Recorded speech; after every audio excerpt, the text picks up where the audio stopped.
The scream echoed through Michigan's virgin timber for exactly 3 seconds before the forest swallowed it whole. By dawn, only Thomas Hartwell's empty logging cart remained, its oxen still hitched and trembling, their eyes wide with an animal terror that spoke of things no creature should witness. This is the story of what lurked in America's untamed wilderness when civilization was still a fragile line drawn in dirt and hope. The year was 1852, and Michigan's lumber boom had transformed the state into a feeding ground for fortune seekers and desperate men. Pine forests stretched unbroken for hundreds of miles, their canopy so thick that noon felt like twilight beneath the boughs. Here, where the scent of pine sap mixed with black earth and the constant drip of morning dew, logging camps sprouted like mushrooms after rain. The sound of steel-biting wood rang out from dawn to dusk, punctuated by the crash of giants that had stood since before Columbus set sail.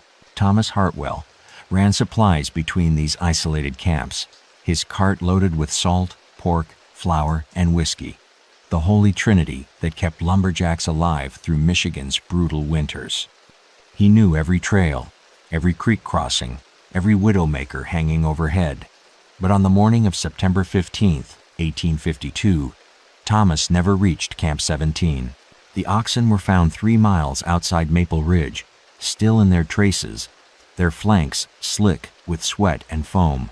The cart held everything except Thomas and his rifle, a reliable percussion cap weapon he'd carried through the Mexican War. Strangest of all, the animals faced the wrong direction, as if they'd tried to flee back toward town. "Never seen oxen act like that," said Deputy Marshal James Crawford, running his hand along the lead animal's neck. "They're trained not to spook. Hell, they'll stand still through lightning storms." The search party found Thomas's hat hanging from a branch 200 yards into the tree line. Beyond that, nothing. No blood, no signs of struggle, no footprints in the soft earth. It was as if the forest had simply opened its mouth and swallowed him. 3 weeks later, a second cart was discovered, abandoned on the same route. This time, it belonged to the Morrison brothers, twin loggers known for their size and temperament. Both men had vanished along with their tools, leaving behind only a half-eaten lunch and a peculiar smell that lingered around their wagon. Sweet, cloying, like meat left too long in the sun. The woods had teeth. Before we go deeper into this darkness, I want to hear from you. Drop a comment letting me know where you're watching from and what time it is in your world right now. And if this story's already got your attention, hit that like button and subscribe. Trust me, you won't want to miss where this leads. The logging camps began to whisper. Old-timers spoke of strange smokes rising from deep forest valleys where no settlements existed. Hunters reported finding camps that didn't belong to any outfit they knew, crude shelters built from bark and bone, with fire pits that reeked of burned hair and worse things. And there were the tracks. Bare feet, reported Finnish logger Elias Korhonen, his accent thick with fear. But wrong somehow. Spread too wide, toes too long. He made the sign of the cross. And sometimes, they walk on all fours. The territorial governor received his first official report on October 8, 1852. It came from Constable William Hayes of Maple Ridge, a practical man not given to flights of fancy. "Sir, we have now recorded 7 missing persons along the northern logging routes. No bodies recovered. Searched quadrants show evidence of unknown habitation. Request additional men and authorization to expand investigation into unmapped territories."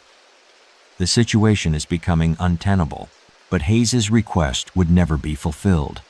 The night he wrote that letter, something visited Maple Ridge itself. What would you do if you heard footsteps circling your cabin in the dead of night, knowing the nearest neighbor lived 10 miles away through forest that had already claimed 7 souls? The answer came at sunrise, when the townspeople found Hayes's door hanging open and his breakfast still warm on the table. William Hayes's empty cabin sat like an accusation in the center of Maple Ridge. Its open door, a mouth frozen mid-scream. The coffee cup on his table still held warmth when Mayor Edmund Cray arrived that morning, steam rising from the black liquid like incense for the dead. When authority figures start vanishing, civilization reveals just how thin its veneer really is. The emergency town meeting convened at high noon in the Lutheran Church, the only building large enough to hold Maple Ridge's 237 souls. Outside, October wind rattled the windows, while inside, voices rose in barely controlled panic. The air reeked of unwashed bodies, fear sweat, and the lingering scent of wood smoke that seemed to follow everyone since the disappearances began.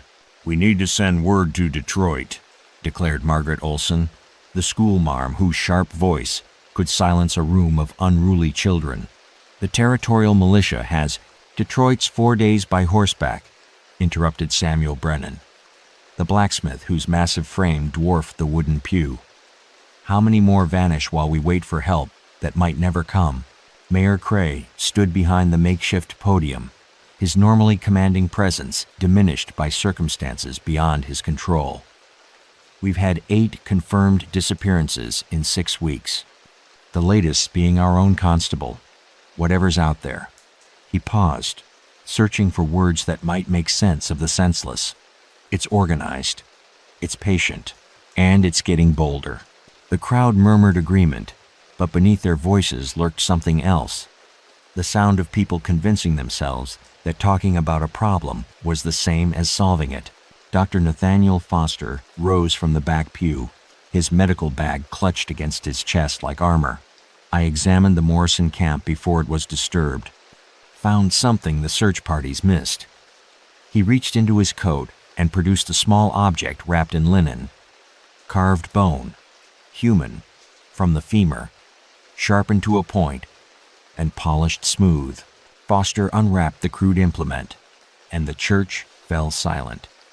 The bone tool gleamed dully in the candlelight, its surface worn smooth by countless hands. Along its length, tiny notches had been carved, marks that looked disturbingly like a tally. 37 notches, Foster said quietly, 1 for each. He didn't finish the sentence. He didn't need to.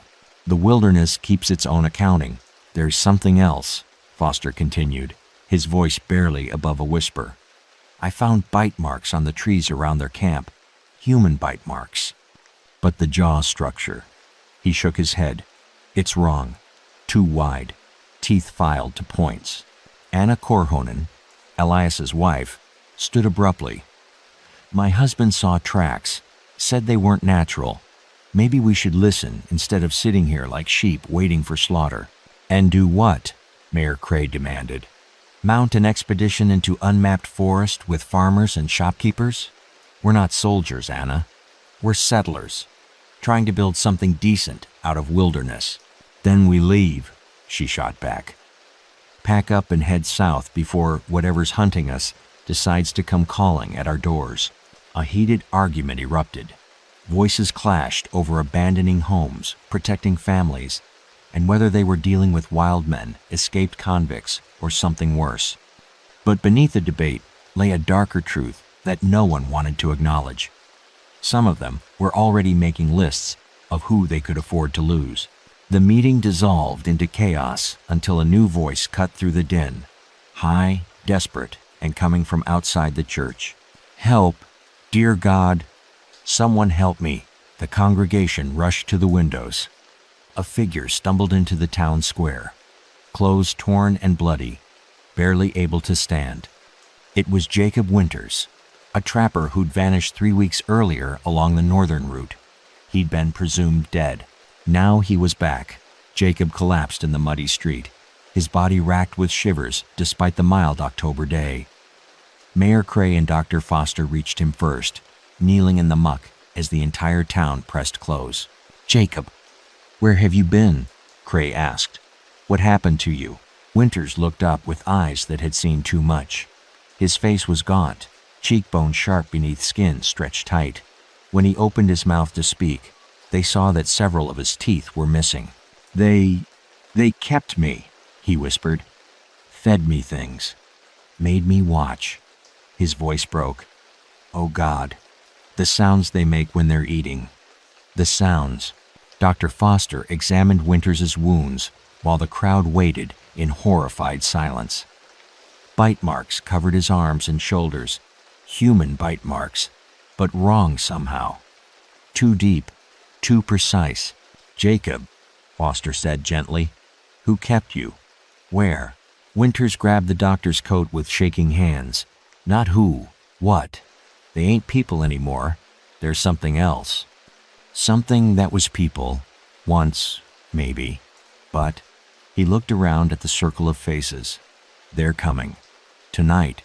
They said they were tired of hunting one by one." He pointed toward the tree line with the trembling finger. "They're already watching." Every head turned toward the forest, and for a moment, the only sound was the wind through the pines. Then, someone screamed. In the shadows between the trees, barely visible against the dark bark, pale shapes moved with unnatural stillness. How many eyes were watching them right now, calculating which houses had the strongest doors and which children would scream the loudest? As the sun began to set over Maple Ridge, Jacob Winters continued talking, his words spilling out like blood from a wound that refused to heal. The lanterns burned like desperate prayers against the gathering darkness, their yellow light barely penetrating the October gloom that wrapped around Maple Ridge like a burial shroud. Inside Dr. Foster's clinic, Jacob Winters sat on the examination table, his hollow eyes reflecting the flame as he spoke of horrors that had no proper names. Sometimes, the most dangerous knowledge comes from those lucky enough to escape with their sanity barely intact. Foster cleaned the infected bite wounds, while Mayor Cray took notes, his normally steady handwriting reduced to barely legible scratches.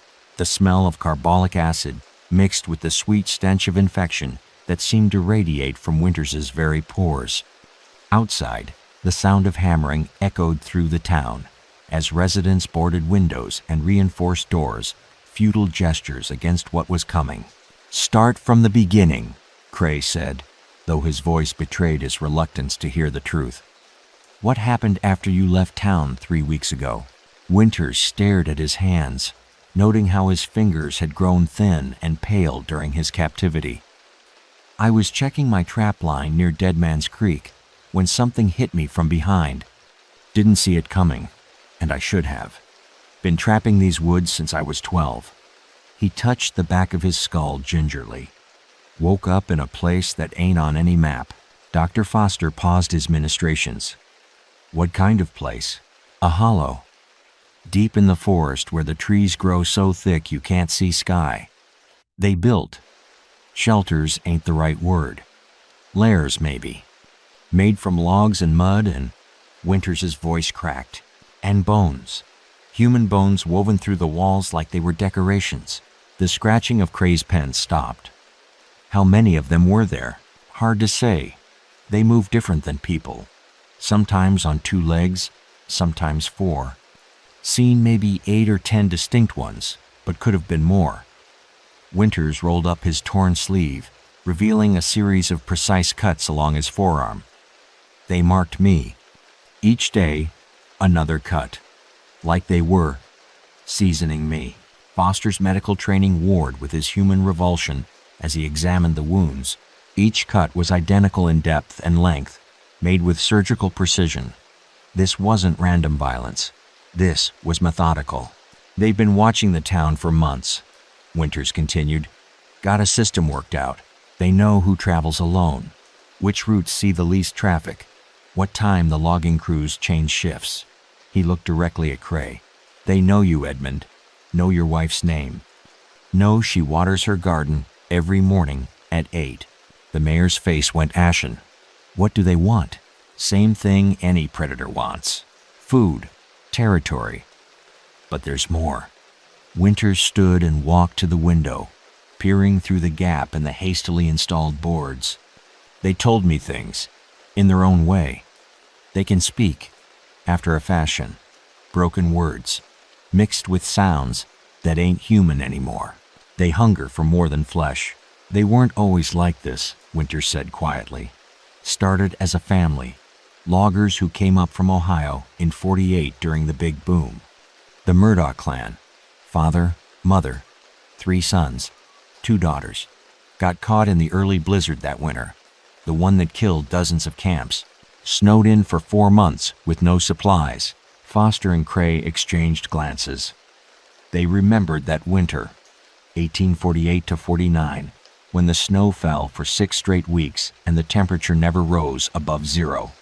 Rescue parties found frozen camps scattered throughout the territory come spring.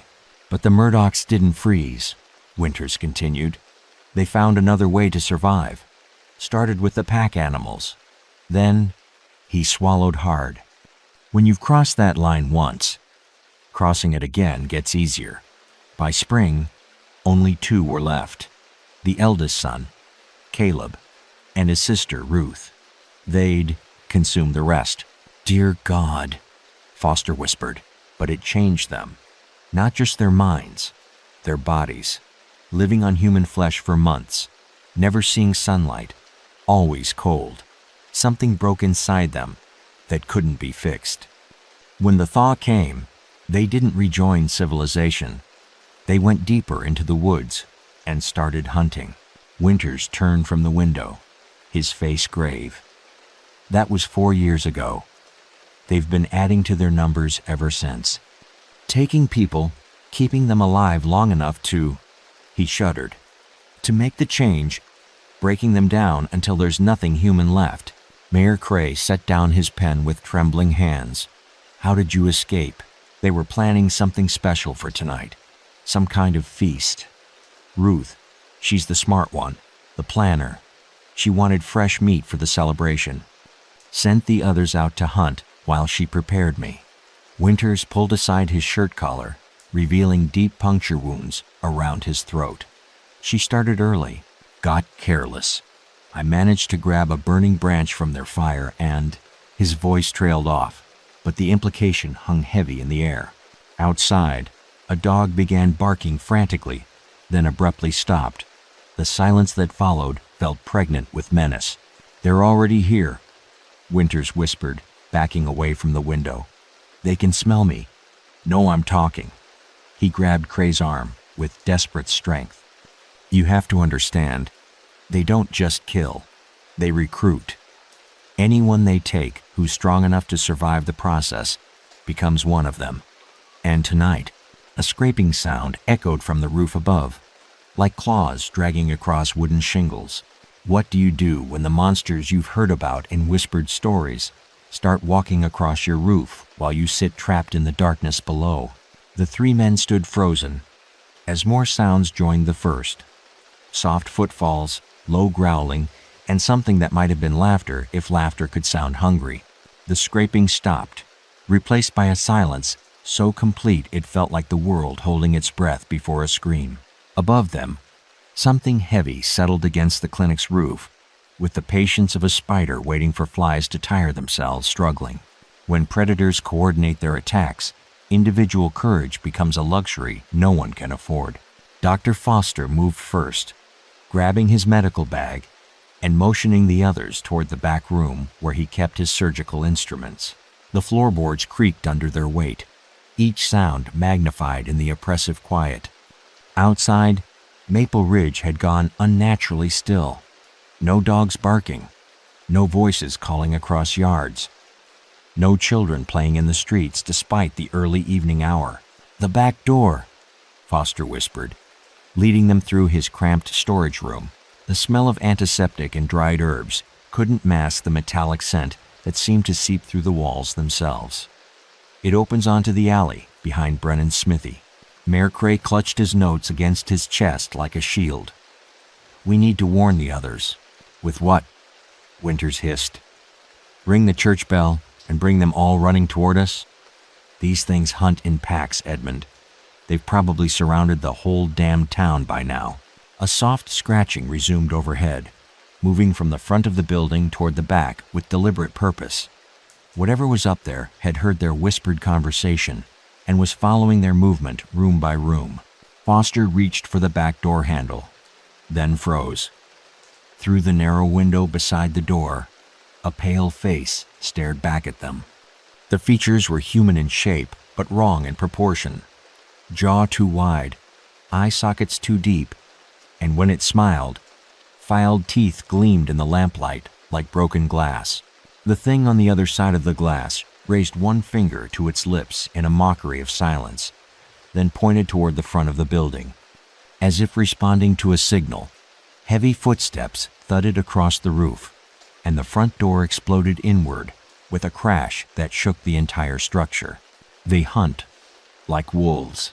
"The cellar," Foster gasped, pulling up a trapdoor hidden beneath a medical cabinet. It connects to the church basement through the old drainage tunnel. The three men scrambled down wooden steps into musty darkness just as something large crashed through the clinic's main room above.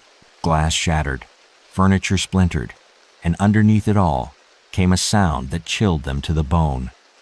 Rhythmic breathing, deep and hungry, like a predator savoring the scent of cornered prey. From their hiding place, they heard the intruders moving through the clinic with methodical precision, searching, testing, learning the layout for future reference. One of them spoke in that broken patois Winters had described, half-words mixed with guttural sounds that might have been human language once. "Gone down ground," the voice said, followed by others responding in similar fragmented speech. "Follow scent. Find holes." Footsteps approached the cellar entrance above.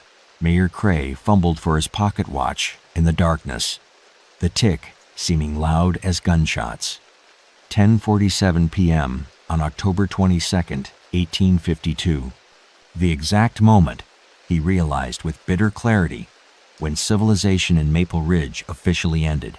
Foster led them through the drainage tunnel by feel, his hands sliding along damp stone walls that wept with condensation. Behind them, something heavy hit the cellar floor with a wet thud. Then another. They were coming down. The tunnel emerged in the church basement, where emergency supplies had been stored since the disappearances began. Barrels of water, sacks of flour, and weapons, mostly hunting rifles and farm tools that suddenly seemed pathetically inadequate. Above their heads, the floorboards of the sanctuary creaked under the weight of running feet. Voices shouted in panic, some calling for help, others screaming warnings. Through the small basement windows, they could see the glow of fires spreading across the town. "They're not just hunting," Winters whispered, his face pale in the reflected firelight. "They're driving everyone toward the center, hurting us." Mayor Cray understood with horrible clarity. The town square, they want us all in one place. Through the basement windows, they watched their neighbors stumbling into the open space between the church and the general store. Families clutching children, elderly couples supporting each other, young men gripping whatever weapons they could find. Exactly where the predators wanted them. And there, at the edge of the firelight, the shadows began to move. What would you do if you realized that every instinct telling you to run toward other people for safety was exactly what the hunters wanted you to do? The basement door above them began to rattle, and they heard Margaret Olson's voice calling down, "Is anyone there? Please, they're everywhere." Margaret Olson's desperate voice echoed down the basement stairs, like a prayer offered to an empty heaven. But the three men below knew that opening that door would doom them all. Above, her footsteps paced frantically across the wooden floor as something inhuman circled the church, like a shark testing the waters. When survival depends on ignoring the pleas of those you've sworn to protect, you discover exactly what kind of person you really are. Foster pressed his eye to a crack in the basement wall, watching the horror unfold in the town square beyond. The residents of Maple Ridge huddled together in a tight circle, their backs to each other, while pale figures emerged from every shadow. The creatures moved with an unsettling coordination, appearing from doorways, dropping from rooftops, rising from storm drains like some nightmare choreographed by a madman. "Count them," Winters whispered. his voice barely audible.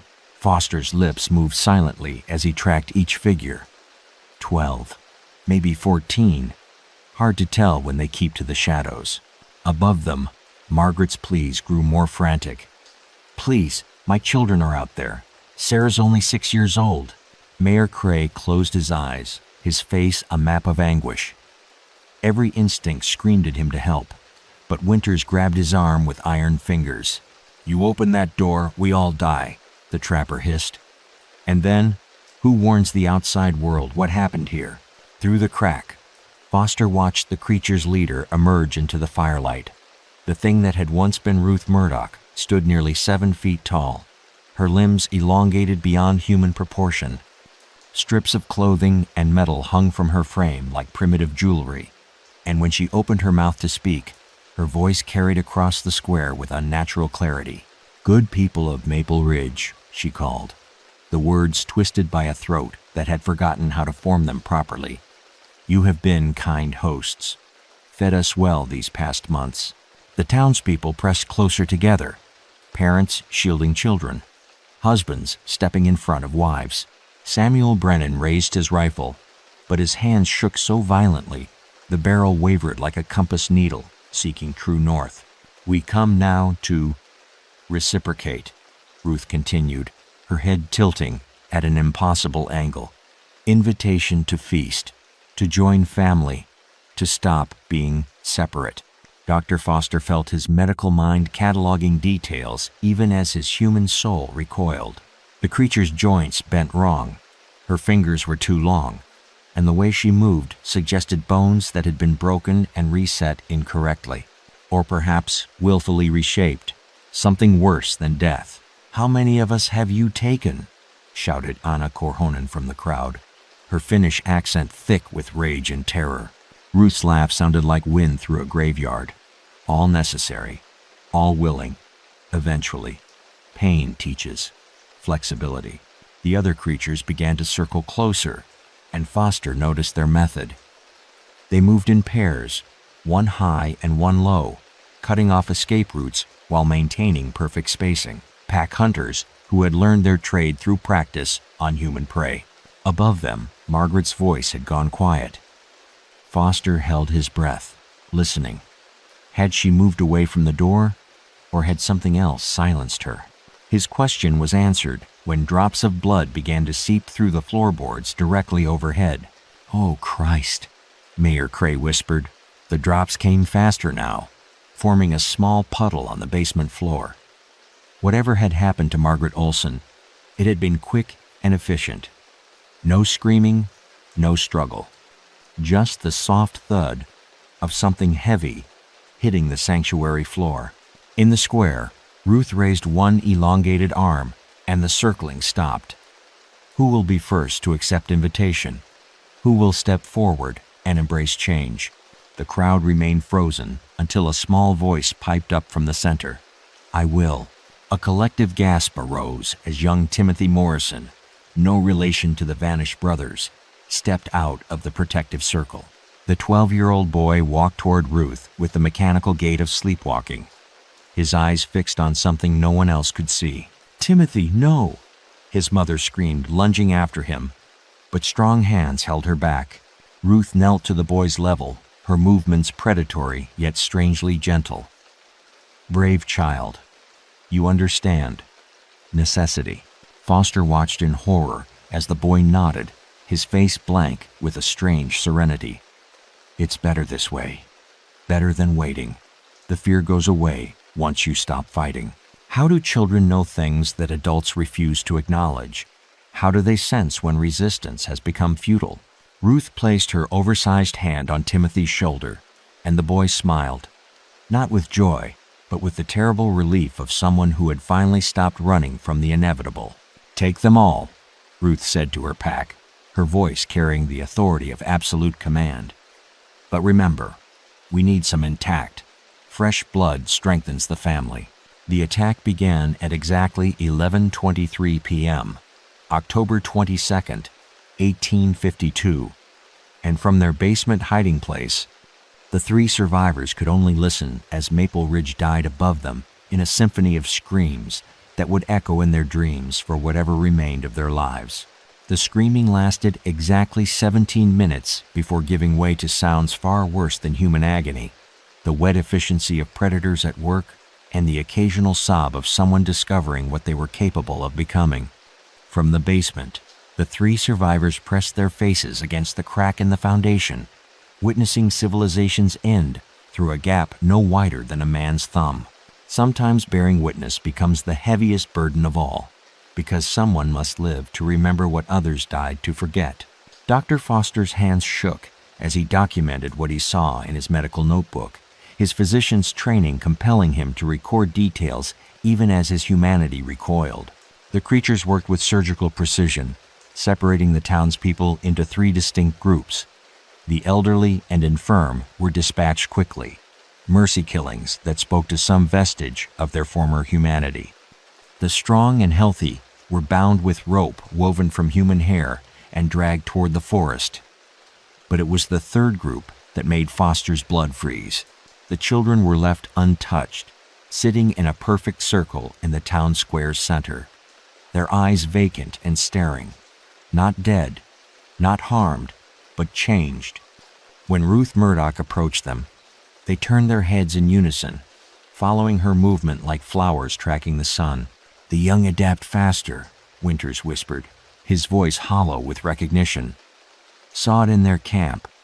Children's minds are more flexible." Mayor Cray pressed his sleeve against his mouth to stifle a sob as he watched his neighbor's daughter, 8-year-old Emma Korhonen, stand and walk calmly toward one of the creatures. She showed no fear, no resistance, only the terrible compliance of prey that had accepted its fate. Outside, the work continued with methodical efficiency. Bodies were sorted, dragged, and arranged according to some grotesque protocol the creatures had perfected through months of practice. The fires that had initially spread through the town were systematically extinguished, leaving only strategic blazes to provide working light. These things understood the value of preserving their new territory. "How many survivors?" Foster asked. Though he dreaded the answer, Cray counted silently, his lips moving as he tracked each figure being led into the forest. 19 taken alive, maybe 20. He paused, calculating against the town's total population. The rest lay scattered across the square like discarded dolls, their positions suggesting they had died trying to protect those they loved. Samuel Brennan's massive frame sprawled across the bodies of 3 children who weren't his own. Margaret Olson's schoolmarm dress was torn, but still covered the infant she'd shielded with her life. Blood writes its own history. By 3 a.m., the creatures had finished their grisly work. Ruth stood in the square's center, her elongated frame silhouetted against the dying fires, and began to sing. The melody was hauntingly familiar, an old hymn the congregation had sung every Sunday, but the words had been changed to something that made the basement windows rattle with their wrongness. The surviving children joined her voice, their pure tones weaving through her guttural bass in harmonies that hurt to hear. They sang of hunger satisfied, of families reunited, of the blessed relief that came when fighting finally stopped. Foster realized with clinical horror that they were conducting a religious service, complete with ritualistic elements that suggested this wasn't random violence, but organized worship. The creatures had their own theology, their own twisted understanding of salvation through consumption. "We can't stay here," Winters said as the singing reached its crescendo. "They'll search every building come dawn, root out anyone who witnessed this." "Where can we go?" Cray asked. "They know these woods better than any of us." Foster closed his notebook and tucked it inside his coat. "South, toward Grand Rapids. If we can reach the main road before sunrise, maybe find a patrol or trading party." "And tell them what?" Cray demanded. "That a family of cannibals wiped out an entire town? They'll think we're mad. Then we show them the evidence," Foster replied grimly. "Let them see what's left of Maple Ridge." Above them, the singing stopped abruptly, replaced by the sound of purposeful movement. Heavy footsteps crossed the sanctuary floor, pausing directly over their hiding place. Someone, or something, was testing the floorboards, searching for hidden spaces. The three men held their breath as dust filtered down from the ceiling. A voice spoke directly overhead, the words clear despite their inhuman cadence. Basement smell, fierce sweat, 3 hearts beating fast. More footsteps joined the first, and the searchers began pulling up floorboards with systematic thoroughness. Splinters of wood rained down as the creatures dismantled the sanctuary piece by piece. "The tunnel," Foster whispered. But even as he spoke, they heard similar sounds of destruction coming from the clinic behind them. The creatures had split up, closing off both ends of their escape route. How long can 3 men hold their breath while death searches for them one floorboard at a time? Mayor Cray reached into his coat and withdrew a small derringer, 2 shots, meant for emergencies. He looked at his companions with eyes that had aged decades in a single night. "If they find us," he said quietly, "we don't let them take us alive." The floorboards above their heads splintered like matchsticks under claws that had once been human fingernails, each crack releasing another shower of dust and debris into the basement air. Through the widening gaps, pale faces peered down at them with eyes that reflected the dying firelight like animal mirrors.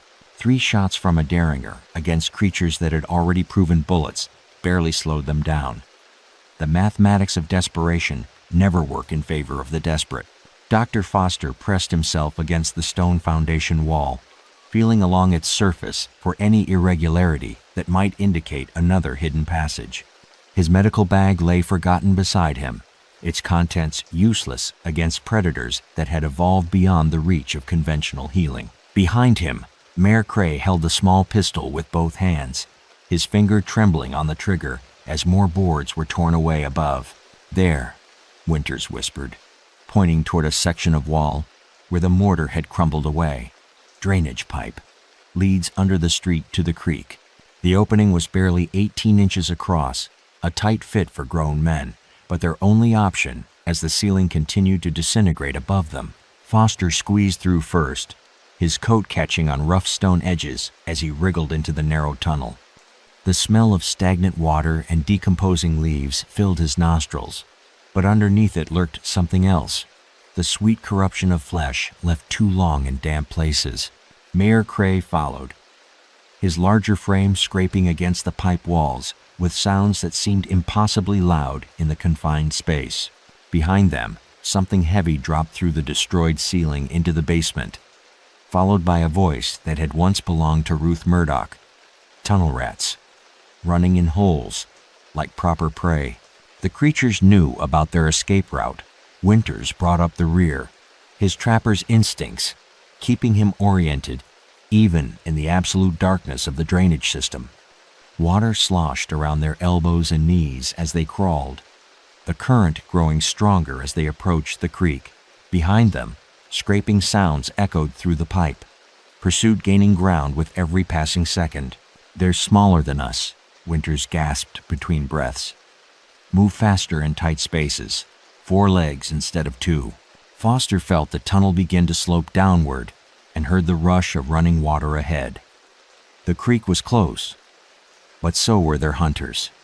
From behind came a sound like laughter mixed with the clicking of teeth, anticipation from predators who had cornered their prey.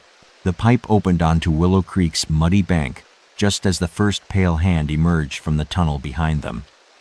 Foster rolled into the shallow water, gasping as the October cold hit his system like a physical blow. Cray splashed down beside him, still clutching his derringer, while Winters tumbled out last just as something with too many joints tried to grab his ankle. The creek offered temporary sanctuary, running water that masked their scent and muffled their movement, but it also provided no cover, and the full moon turned the water's surface into a mirror that reflected their every motion. "Downstream," Foster whispered, pointing toward where the creek curved into deeper forest. "Stay low, stay quiet." They waded through water that came to their waists, their feet slipping on rocks made treacherous by algae and decay. Behind them, pale shapes emerged from the drainage pipe like maggots from a wound, testing the air with their distorted senses. Ahead lay 3 miles of open water before the creek reached the main road to Grand Rapids. 3 miles with no cover, except darkness and the thin hope that creatures adapted to forest hunting might struggle with aquatic pursuit. The water kept its own secrets. One of the pursuers, the thing that had once been Caleb Murdoch, stepped into the creek and immediately recoiled. Whatever changes had transformed the family over 4 years of cannibalistic survival, they had apparently made them sensitive to running water. The creature paced the bank like a caged animal, its elongated limbs twitching with frustrated hunger. They won't follow, Winters realized. Something about the water.